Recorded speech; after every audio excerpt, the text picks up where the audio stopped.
Hello friends, welcome back to my channel. বন্ধু, আজকে আমি তোমাদের এই রবার্ট বুশ আর মাকড়সা নিয়ে একটা গল্প বলবো। আর এই গল্পের মাধ্যমে আমরা কী শিক্ষা পেলাম তা তোমাদেরকে শোনাবো। তো ততক্ষণ বন্ধুরা পুরো ভিডিওটা দেখো, না হলে বুঝতে পারবে না। একদা এক রাজা ছিল রবার্ট বুশ। বারবার তিনি যুদ্ধে হেরে গিয়েছিলেন। একদিন এক গুহায় তিনি আশ্রয় নিয়ে লক্ষ্য করলেন একটা মাকড়সা বারবার তার জাল বোনার চেষ্টা করছে দেওয়ালের উপরে, কিন্তু বারবার সে পিছলে পড়ে যাচ্ছে। তারপর অনেকবার চেষ্টার পর, 7বারের চেষ্টার পর সে আবার পৌঁছে গেল তার গন্তব্যস্থলে।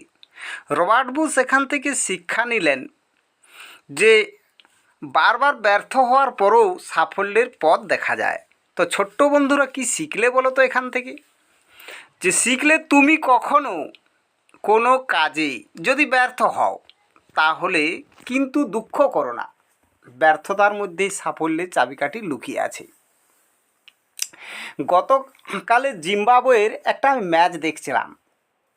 সেখানে যুবরাজের এক শিষ্য অভিষেক শর্মা, তিনি 0 রানে প্রথম ম্যাচে আউট হয়েছিলেন।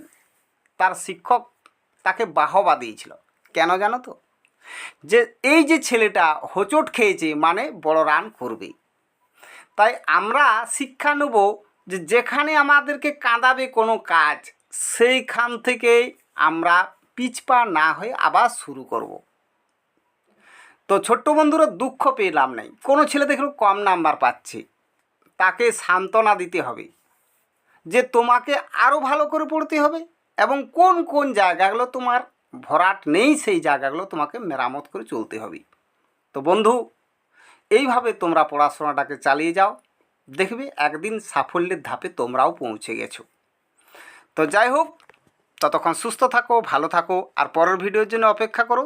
দেখা হবে পরবর্তী ভিডিওতে। May god bless you.